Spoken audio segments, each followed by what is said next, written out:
We got cornerback Beanie Bishop. Questions for Beanie? So, Beanie, just start with analysis on the secondary. I mean, it's your first year here, but what have you seen first two games? I see we play hard, and then obviously we're improving every week. We just have a lot of things to work on. Just getting better day by day, week by week. And just it's always room for improvement. And that's just an area that we have to improve.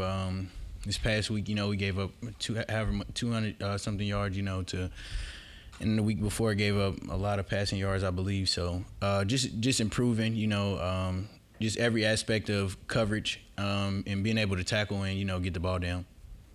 What's been the message? What have the coaches been telling the corners?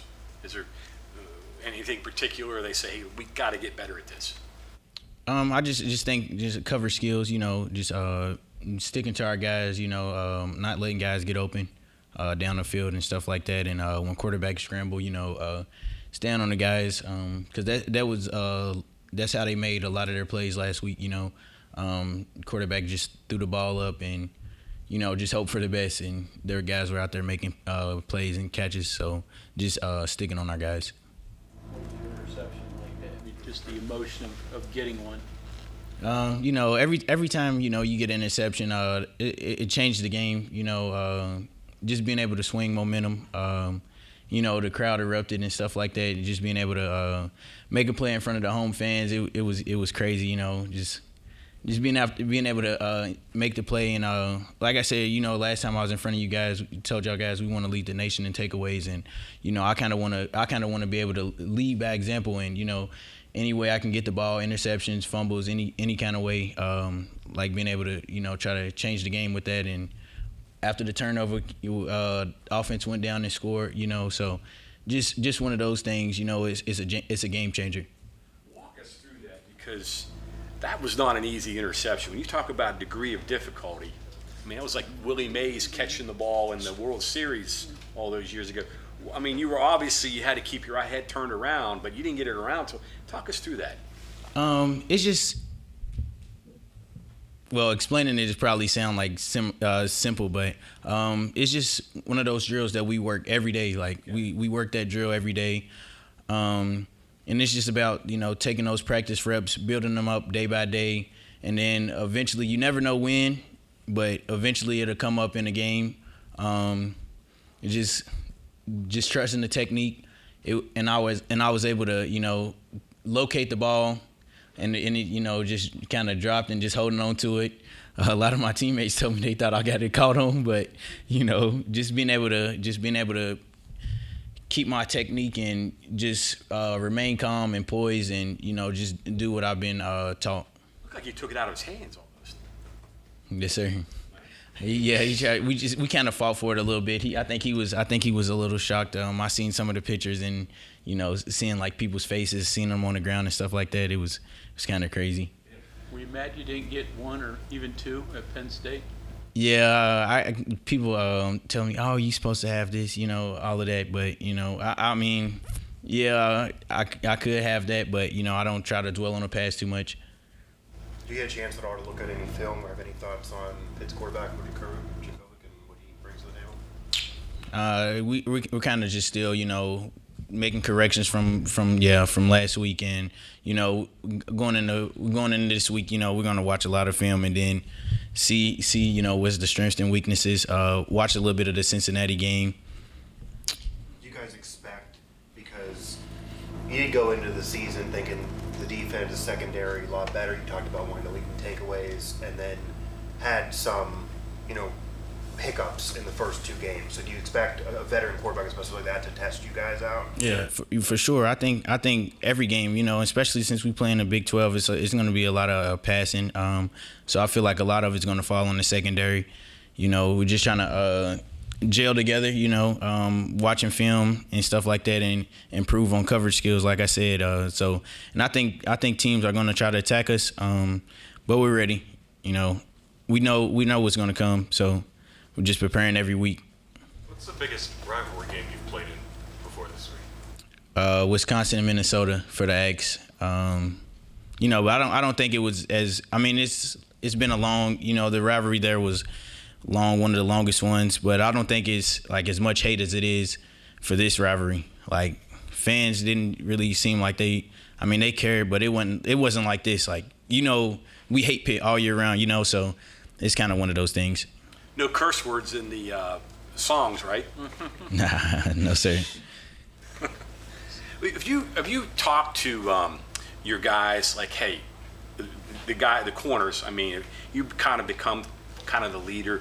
Have you talked to them and said, hey, we got to be better. We got to perform better. It's on us. We got to do that. Have you given that pep talk to them a little bit? Yes, sir. And I told guys, like, and I was telling Ruffin and some of the other guys, like, we have to trust ourselves, whenever we're able to, make plays. We got to be able to trust ourselves, instead of getting pass breakups, let's go for interceptions.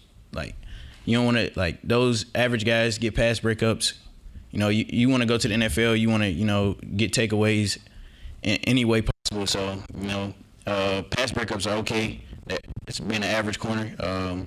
But takeaways, that separates those guys into the elite category. Is there a method to that, though, for not trying to do too much on some plays and having to be more conservative sometimes and not go for the interception?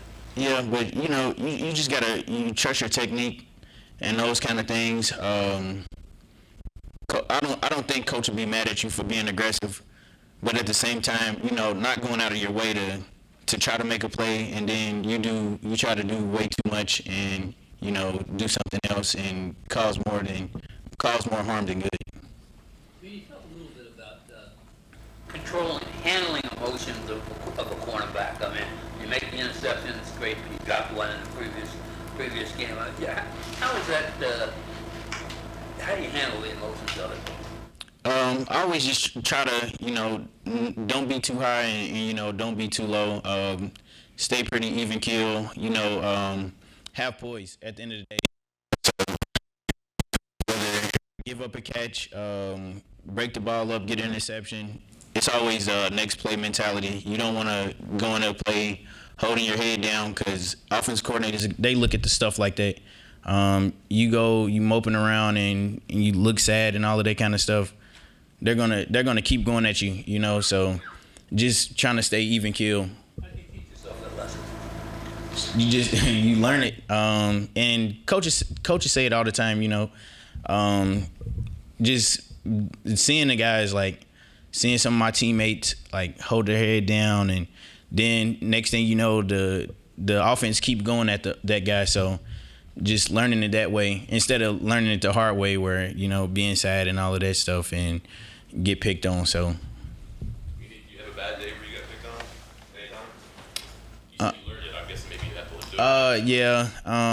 I would say my last year at Western, when we played UTSA, that was probably one of my worst games of college, and just seeing that. So like, I just promised to myself, it was like a sad day. It was a shootout, sad day. Just told myself I wouldn't let it happen again, and just control all my emotions. Don't get too high, don't get too low. Cause in that game too, I made plays, but just don't let myself get too low at any point. You finished that season pretty strong. Is there a difference created right there? First set, Justin? A huge difference. I just started talking to a psychiatrist. Just being able to clear my mind and those kind of things, and doing stuff outside of football to make sure that my mind's clear, and always go back to my why. My family members and things like that, and teammates, and just know whenever, like, it could always be worse. What do you do to get away? I'm into photography and play video games. My last year at Western, I took a photography class, ended up getting a camera because one of my friends she was in journalism. So just doing that and being outside, it just kind of helps me be at ease. The thing you said earlier about sticking with guys and don't let it get too far away, I imagine that's day one stuff. But they're good players on the other side too. How do they get away? How guys let them get away? I just feel like guys have their eyes in the wrong spot. Quarterback runs around, guy peeks back at the quarterback, and the receiver goes a different way, and the quarterback just heaves it up, and the guy's running away from him. So. Do you think that's been the quarterback scrambling? That's been the biggest kind of issue so far. Yeah, for sure. So is that you're saying just keep your eyes in the right place? Is that just a discipline thing then? Yeah, it's hard because you sometimes you see too much. You wanna make a play, and like I said, it's sometimes guys trying to do too much instead of just staring on a guy, looking at the man instead of looking at the quarterback. You look at the quarterback for 1 second, the guy somewhere else, he throws it up. It's a chance of being a catch or a pass interference. So in a play like that, if you're just sticking on your man, I mean, you just kind of have no idea what's going on, back at the line of scrimmage. I mean, how do you go through that? You don't know where the quarterback is, if he's taken off yet, or how do you work through all that? You kind of want to be on top of the receiver. If you're on top of the receiver, you can see the guy, and then you can see through him to the quarterback. So then whatever sudden movements he make, you still can be on him, and you can see whatever's still going on. But you don't want to see too much, or else you'll lose your guy. So the receiver's watching the quarterback, and you're just watching him. Yeah, basically. How's your prep week? Obviously, you get through the last game, you correct that. You personally, walk us through from today through Saturday. How are you going to prepare for Pitt? Just I watch a lot of film. Today it'll be first and second down. Then you get third down tomorrow. Well, actually, first down today.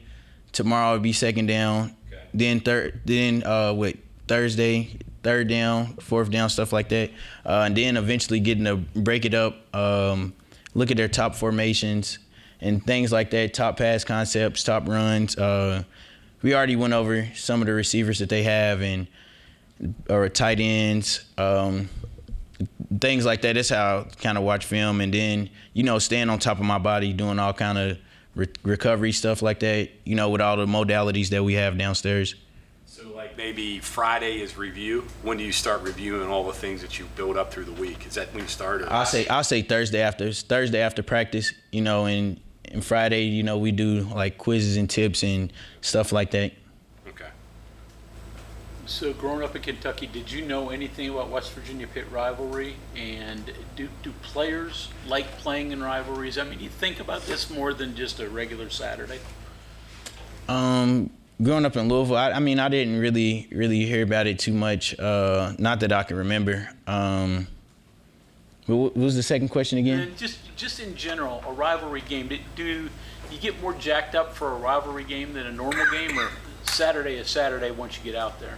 I feel like a lot of guys do get into the rivalry game thing. For me, I don't really get too high or too low. It's just another opportunity to go out there and play football, But seeming that this is a rivalry, I am very excited for it. Just especially after all of the guys explain some of the history behind it and a lot of the hatred, and just seeing that, like, not only from my teammates, but like from fans. If I go into stores and go get food, and if I have my West Virginia stuff on, they're like, let's beat Pitt. Like that's the main thing. Even before the season started, that's like the focus. So yeah, I think people get excited, very excited for the game. To that end, though, is there ever a sense in your mind, and even as a leader, to help others, to make sure you don't get too psyched up, if you know what I mean, that you're just like not able to be as good because you're just too overly jacked? Is that a thing that can exist, that a player can get too overly jacked up?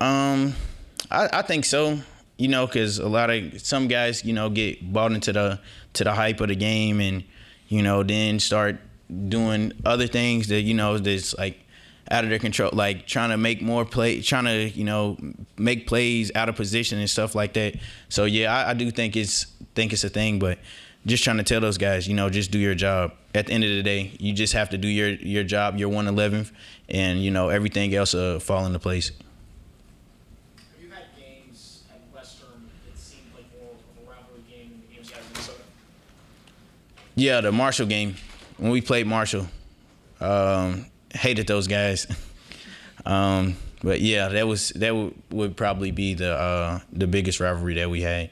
Does it usually, instead of it being just a rivalry game because it was always a rivalry, do you seem like it's a bigger game because like Marshall was usually better and that was like a big game anyway? Yeah, and we kind of, my last year there, we played those guys for the Eastern Division championship. So when we went in, whoever won that game was going to go on to play in the conference championship. And, obviously we won that game. But, the guys, even like every year before that, it's just like bad blood. Like, guys are talking crazy to each other, trying to inflict pain on each other and stuff like that. So you understand that when we played those guys in green, it was a lot of hate between us. Your Minnesota-Wisconsin game, was that in Madison or was that At Camp Brandon. Is there something about going into another stadium that's obviously emotional and playing on the road? Is that different for a player than playing at home, and better in a way, worse? I like it, because you're gonna have some fans at the game. I don't know how many fans we had at the game, but just going into the opposing team's home stadium and just imposing your will on those guys, and seeing the crowd get deflated whenever you make a play or something like that, it's just like a momentum shifter. And they don't have, if the crowd's not into the game, like, it makes a huge difference. Like, those guys will feel that when their crowd's not into the game, and we kind of get energized off that kind of stuff, So I like playing rivalry games at the opposing team stadium. What felt better, beating Wisconsin in Madison or beating Marshall in Huntington?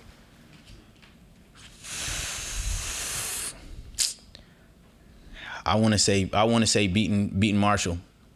We needed that, especially it was a lot of stuff going into the game. Obviously winning that game sent it to the conference championship, and that's something that I didn't get to do before. So I think that had more importance of than obviously just keeping the Ags, which that was cool and stuff too. But just being able to play in a conference championship, that's something that you dream of, because winning's hard, and a lot of guys don't get to experience that. You weren't on the team last year, but are you already hearing some players that were around talking about last year's brawl, and like, did you see that atmosphere and watch that on TV or see what that was? So you're talking about you love playing at the opposing team's place in a rivalry game. That's the example. Yeah, I seen some pictures. Guys haven't really talked about it too much, but just seeing some of the pictures and seeing like some of the highlights from the game, I just seen like how fun it looked, and just like hearing Brandon talk like before me, like just hearing him talk, like the crowd. And I think even Coach Adon told me, I think it was like the most fans they had in a Pittsburgh sporting event or something like that. So just seeing that and having a chance to go out there and be part of history, I think it's going to be exciting. Okay, anything else for Beanie? All right, thank you very much. Thanks, everybody.